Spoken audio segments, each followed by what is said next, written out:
এই যে এইগুলো দেখতে পাচ্ছেন, এনারা কিন্তু বাংলাদেশের লোকজন, ওপার থেকে এপারে পাস হয়ে এসছেন। এখানে চেকিং হয়, এখানে চেকিং করে তবে ওনারা এপারে আসতে পেরেছেন। ক্যাম্প থেকে আমি সোজা চলে এসেছি যেখানে আমার মানে বীরেন্দ্র স্যারের সঙ্গে দেখা হয়েছিল। এই সাইডের যে রাস্তাটা দেখছেন এটা সোজা চলে গেছে বাংলাদেশের দিকে। ইমিগ্রেশন শুরু হয়ে গেছে, 10টার পর ইমিগ্রেশন শুরু হয়ে গেছে। এখানে বাস দিয়ে ঘেরা আছে, ট্রেন কিছুদিনের জন্য অনির্দিষ্টকালের জন্য বন্ধ আছে। ও সাইডে কাঁটাতারের ওপারেই কিন্তু বাংলাদেশ, আর এপারে ভারত। আর কিছুটা গিয়েই আমার দেখা হয়েছিল বীরেন্দ্র স্যারের সঙ্গে, মানে আমার কাছে ভগবান বলতে পারেন। আমার সকল দেশবাসীকে জানাই স্বাধীনতা দিবসের প্রীতি ও শুভেচ্ছা ও ভালোবাসা। তো আজ ৭৮তম স্বাধীনতা দিবস। তো আজকের এই দিনেই আমি চলে এসেছি ভারত বাংলাদেশ বর্ডার আর শিয়ালদা ডিভিশনের লাস্ট রেল স্টেশন বলতে পারেন, মেন লাইনের গেদে রেল স্টেশন এবং গেদে বর্ডারে। তো আমি কিন্তু এই গেদে বর্ডারে একবার এসছি, মানে একবার নয় অনেকবার আসা হয়ে গেছে। এখানকার ভিডিও কিন্তু আমার চ্যানেলে আছে, যেটা প্রথম ভাইরাল হয়েছিল। আর এই গেদে রেল স্টেশনের সম্পর্কে বলি, গেদে রেল স্টেশন যেটা শিয়ালদা ডিভিশনের লাস্ট স্টেশন বলতে পারেন, মেন লাইনের লাস্ট স্টেশন। এরপর থেকে কিন্তু বাংলাদেশের মানে ওপারে দর্শনা শুরু হয়ে যাচ্ছে। আর এখানে কিন্তু প্রতি বছর এই 15ই আগস্টে কিন্তু এখানে যে ক্যাম্প আছে, ক্যাম্পে ছোটোখাটো অনুষ্ঠান হয়। তো সেটাই মূলত আজকে দেখানোর চেষ্টা করব। জানি না আমি ক্যাম্পে ভিডিও করতে পারবো কিনা, তবে যতটা পারবো ততটাই দেখানোর চেষ্টা করব। কারণ বর্তমান বাংলাদেশের যে পরিস্থিতি সেই আন্দাজে বর্ডার কিন্তু খুব কড়াকড়িভাবে আছে, জানি না কতটা ভিডিও করতে দেবে। গেদে রেল স্টেশন কিন্তু সংস্করণের কাজ চলছে গেদে রেল স্টেশনে, এই কারণেই অমৃত ভারত প্রকল্পের আওতায় এই গেদে রেল স্টেশনও। তো তার জন্যই কাজ হচ্ছে। আমি গত বছর এসেছিলাম, তার আগের বছর এসেছিলাম, সেই সময় আর আজকের মধ্যে অনেকটাই রাত আর দিন তফাৎ আছে। প্রতি বছর 15ই আগস্টের দিনে এখানে একদম গমগমা ভিড় থাকে। এবছর একটু কম দেখছি, না আমি লেট করে এসেছি বা আগে চলে এসেছি সেটা বুঝতে পারছি না, কিন্তু গমগমা একটা ভিড় থাকে, মানে স্টেশনে পর্যন্ত পা রাখার জায়গা থাকে না। ওদিকের যে রাস্তাটা, ওটা দিয়ে বাংলাদেশের যে মানুষ আছেন বা ভারতের মানুষ বাংলাদেশে যাওয়ার জন্য পারাপারের জন্য ওটা বানানো আছে। আর এই দিকে সোজা ওই যে রাস্তাটা দেখতে পাচ্ছেন দূরে, ওর ওপারে আর যেতে দেওয়া হয় না, ওপারেই দু সাইডে কাঁটাতারের বেড়া দেওয়া আছে। তবে আমি আর এদিক দিয়ে গেলাম না, জানি না ওইখানে হয়তো আজকে যেতে নাও দিতে পারে। এই সাইডে চলে আসব। আর এই দিকেও এই যে বেড়াগুলো, এগুলো ছিল না আমি যখন এসেছিলাম। এবছর দেখছি মানে পুরনো হয়ে গেছে, 1 বছর কি 2 বছর হয়ে যাবে এই বেড়াগুলো দেওয়া হয়ে গেছে। আর এখানে একটা প্রাচীন বটগাছ আপনি দেখতে পারবেন একদম সামনেই। যখন কয়লা চালিত ইঞ্জিন ছিল তখন এই রুট দিয়েই বাংলাদেশের ভেতর দিয়ে দার্জিলিং মেল কিন্তু চলতো, এই রুট দিয়েই। আমারই একটা বন্ধু, কলেজের সময় থেকে পরিচয় ওর সঙ্গে, প্রভাত। তো ওর বাড়ি কিন্তু এই গেদেতেই। ওকে আমি কালকে রাতেই আমি ওর সঙ্গে কথা বলেছিলাম। তো একবার বলেছিল যে ও আসতে পারবে না, তো সকালে ফোন করলাম, ও বাড়িতে ছিল, চলে এসছে। এর সঙ্গে আজকে ঘুরবো। আর এইদিকে দেখতে পাচ্ছেন ওই সামনেই, ওখান থেকে কিন্তু চেকিং অফিস। আর এই যে প্রাচীন যে বটগাছটা এটা, আর এইদিকে সোজা ওই সামনেই চলে গেছে ক্যাম্প। আর আমি কিন্তু সিকিউরিটি পারপাসে অনেক কিছুই দেখাতে পারবো না আশা করি। সবার প্রথমে আপনাদেরকে বলে রাখি, আপনারা হয়তো ভাবতে পারেন যে আমি পারমিশন নিইনি। এখানে স্যাররা যারা আছেন ওনাদের থেকে পারমিশন নিয়েছি যে ভিডিও করা অ্যালাউ আছে কি, বললো হ্যাঁ কোনো অসুবিধা নেই, অন্তত আজকের দিনে এই দিনটাতে ভিডিও করতে দেয়। এটা হলো আমাদের যে বিএসএফ ক্যাম্প গেদে। তো এর ভেতরেই অনুষ্ঠান আশা করি যেটা হয় সেটা বোধহয় হয়ে গেছে, না সকালে হয় না, ওটা বোধহয় হয়ে গেছে। তবুও যাই ভেতরে। গত বছর তো দেখেছিলাম যে রাইফেল এগুলো নিয়ে মানে সাধারণ যারা আছেন তাদেরকে ধরতে দিচ্ছিলেন, সেগুলো দেখাচ্ছিলেন। তো এবছর হয়তো সেটা হবে না, এবছর হয়তো সেটা হবে না। তো চলুন ক্যাম্পের ভেতরে যাই। দূরে যেতে হবে দাঁড়া।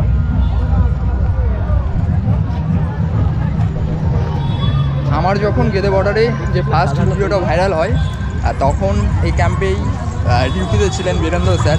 এখন সেটা পরিবর্তন হয়ে গেছে স্যার, মানে ইয়েটা পরিবর্তন হয়েছে না, পুরো ব্যাটালিয়ানটা পরিবর্তন হয়েছে।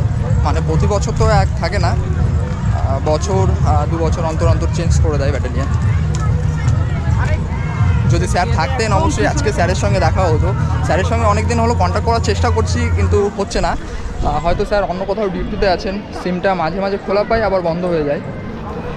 সামনে দিয়ে যে ফেন্সিংগুলো দেখছেন ওখান দিয়েই কিন্তু রেল লাইন চলে গেছে সোজা। আর এইদিকে এখানে ভিউ পয়েন্ট করে দেওয়া আছে, ওপারেই মানে নো ম্যানস ল্যান্ড আছে, তারপরেই বাংলাদেশ, মানে আমাদের ভারতীয় জায়গা আছে তার ওপারেই বাংলাদেশ। আর অনেকেই আমি এটা বলে দিই যে আমাদের অনেকেই জানতে চান যে ভারতীয় জায়গা কেন ভেতরে রেখে দেওয়া হয়। এই কারণেই, ধরুন কোনো সময় বাংলাদেশের সঙ্গে যদি কোনো যুদ্ধকালীন তৎপরতা লেগে যায় তখন আমাদের ভারতীয় সেনা সেই জায়গায় যেতে পারবে, এই কারণেই এটা দেওয়া থাকে।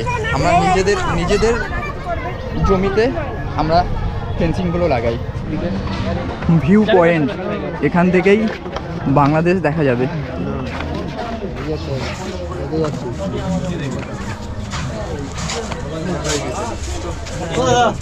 এখানে ভিউ পয়েন্টে স্যার ক্যামেরা বন্ধ করতে বললেন, তো আমি আর দেখাতে পারলাম না।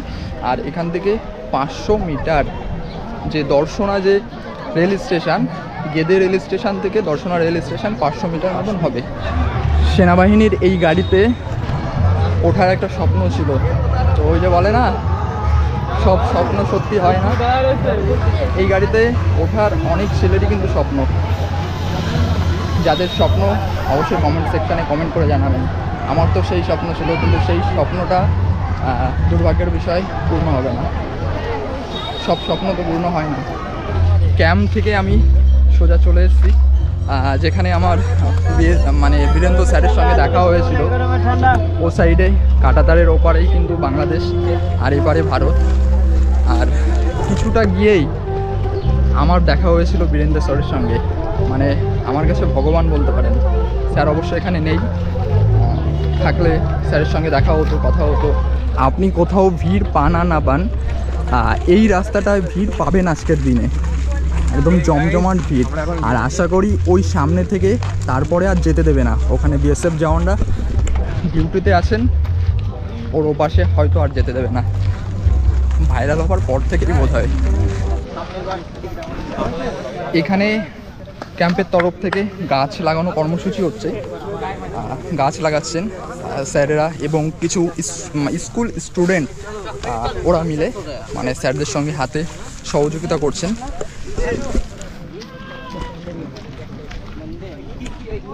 এইদিকে একটা টকরি আছে, তো এর ওপাশে এবছর দেখছি যেতে দিচ্ছে না, বারণ করছেন। আর এখানে কিন্তু ওপরে টকরি করেছে, বেশ ভালো ওপরে টকরি করাটা। আর রাস্তাটা দুপুর গড়াতেই কিন্তু অনেকটাই খালি হয়ে গেছে। এখন যে বর্তমান যে ব্যাটালিয়ান এসছে, মানে গত বছরের তুলনায় এবছর মানে অনেক চেঞ্জ হয়ে গেছে, অনেকটাই চেঞ্জ হয়ে গেছে বর্ডার। আর এখন বর্ডার পুরোপুরি করা আছে। মানে আগে তো দেখতাম বিএসএফ জওয়ান মানে একটা টকরি খালি থাকতো, আর এবার দেখছি যে পুরো মানে 1 কিলোমিটার 500 মিটার অন্তরই কিন্তু বিএসএফ জওয়ান ডিউটিতে আছেন। আরও শুনেছি যে স্পেশাল ফোর্স আরও এসছিল। বাংলাদেশের যে ঘটনা তারপর থেকেই স্পেশাল ফোর্স যারা অন্য জায়গায় ছিলেন তাদেরকে বাংলাদেশ বর্ডারে নিয়ে এসছেন। আমি প্রভাত ভাইয়ের কাছে একটা জিনিস জানতে চাইবো, ভাইয়ের বাড়ি তো এখানে, ভাই এখান থেকে অনুপ্রবেশকারী কেমন মানে আসার চেষ্টা করে, এমন কোনো ঘটনার কি সাক্ষী হয়েছিস কখনো? সেরকম কোনো সাক্ষীর ব্যাপার নেই, তবু এখন খুবই ভয়ানক, সেজন্য সব পেশালে আছে ডিউটিতে। কারণ এখন যে জিনিসটা মানুষ সবাই হয়তো জানে, হ্যাঁ, বাংলাদেশের যে বিষয়টা হয়েছে সেই নিয়ে একটু বর্ডার চাপ আছে। এমনি তোদের তো বিএসএফ তেমন একটা সমস্যা করে না রাতের বেলায় দিক দিয়ে বেরোলে? না, আমাদের সেরকম পাড়ার মধ্যে আমাদের কোনো সমস্যা নেই, কিন্তু বিএসএফ এরিয়ার বর্ডার থেকে 100 মিটারের মধ্যে কোনো লোকজন ঘোরাঘুরি করলে মাঠে ফাটে বসে থাকলে, মানে রাতের দিকটা, যেটা রাতের দিকে, দিনে কোনো সমস্যা নেই, দিনে কোনো সমস্যা হয় না। অনেকে বলেন যে মানে সীমান্তবর্তী এলাকা থাকলে তাদের সমস্যার সম্মুখীন হতে হয়, তেমন কোনো সমস্যার সম্মুখীন কখনো গেলে সেরকম কোনো সমস্যার সম্মুখীন কেউ হয়নি এখনো, সবাই শান্তিতেই বসবাস করে। মানে অভিযোগ করলে অনেক কিছু, আর অভিযোগ না করলে কিছুই না, মানে নিজের মতন করে চলতে পারলে কোনো ব্যাপারই না। তখন বর্ডার এলাকায় থাকতে গেলে তো মানে একটু তো গাইডলাইন মেনেই চলতে হয়, তাই তো ভাই? অবশ্যই। হ্যাঁ, তো তো সেটা সবাই মেনে চলে না। আমি অনেক ইউটিউব বা ফেসবুক এসে দেখেছি, মানে অনেক মানে বিএসএফ অত্যাচার করে বলে এরকম অনেক কিছু শুনেছি, কিন্তু মনে হয় না যে এরকম কোনো ব্যাপার হয়। কারণ যারা চোরাচালান করতে মানে অভ্যস্ত বা চোরাচালান করে তাদের ক্ষেত্রেই সেটা অসুবিধা হয়ে পড়ে আশা করা যায়। ক্যাম্পের সামনেই এই যে ক্যাম্পের সামনে আপনি আগে কিন্তু এরকম এত দোকান ছিল না, এখন মেলা টাইপের বসে। এগরোল, চাউমিন সমস্ত কিছুই এখানে আপনি পেয়ে যাবেন। খাবার আপনি যদি দূর থেকে কলকাতা থেকে আসেন, আপনার খাবার নিয়েও সমস্যা হবে না। মুখরোচক খাবার, ফাস্টফুড সব কিছুই পেয়ে যাবেন আপনারা। এই সাইডের যে রাস্তাটা দেখছেন এটা সোজা চলে গেছে বাংলাদেশের দিকে। ইমিগ্রেশন শুরু হয়ে গেছে, 10টার পর ইমিগ্রেশন শুরু হয়ে গেছে। এখানে বাস দিয়ে ঘেরা আছে। ট্রেন কিছুদিনের জন্য অনির্দিষ্টকালের জন্য বন্ধ আছে। এইদিকে কাঁটাতারের মানে ওই গেট আছে, ওখানে বন্ধ করে দেওয়া আছে। যেহেতু বাংলাদেশে যে ঝামেলার কারণে ভারত থেকে পণ্যবাহী ট্রেন এবং যাত্রীবাহী ট্রেন দুটোই বন্ধ আছে অনির্দিষ্টকালের জন্য, এর কারণেই এটা পুরো অফ করে দেওয়া আছে। আর এখানে ইমিগ্রেশন শুরু হয় কটা থেকে ভাই? 6টা থেকে বলেছে, তো আমি বললাম 6টা থেকে শুরু হয়। আর এইদিকে আশা করি বেশি দূর পর্যন্ত যেতে দেবে না আশা করি।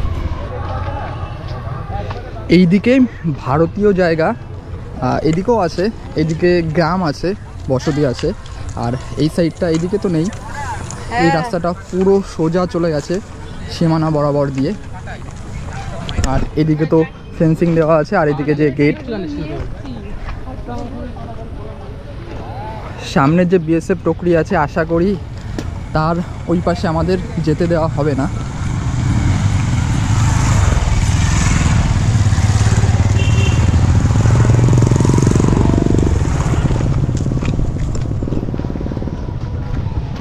আজকের এই দিনেই সকলে বেরিয়েছে পতাকা সঙ্গে নিয়ে। এই যে এইগুলো দেখতে পাচ্ছেন, এনারা কিন্তু বাংলাদেশের লোকজন, ওপার থেকে এপারে পাস হয়ে এসছেন। এখানে চেকিং হয়, এইখানে চেকিং করে তবে ওনারা এপারে আসতে পেরেছেন। আবার এখান থেকে ওনাদের আশা করি যে মানে এপারে যে অফিস আছে সেই অফিসে ব্যাক থেকেও আবার হয়তো চেকিং হবে, তারপরে আবার ওনারা ভারতে ঢুকতে পারবেন।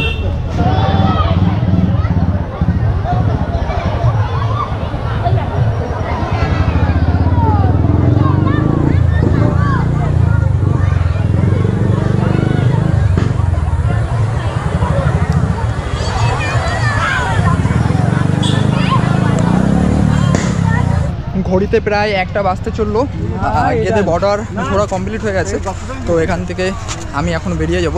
এখান থেকে আমার বাড়ি বেশিটা দূরে নয়, একদম কাছেই, 4-5টা স্টপেজ। তো চলুন আজকের ভিডিওটি এখানেই রাখছি। ভিডিওটি ভালো লাগলে অবশ্যই একটা লাইক দেবেন, আর চ্যানেলে যদি নতুন হয়ে থাকেন তাহলে অবশ্যই সাবস্ক্রাইবটা করবেন, আর কমেন্ট সেকশানে গিয়ে আপনাদের মূল্যবান মতামতটা জানাবেন। চলুন আবারও দেখা হচ্ছে নতুন কোনো ঠিকানায়, নতুন কোনো কিছু নিয়ে। ততক্ষণ ভালো থাকবেন, টাটা।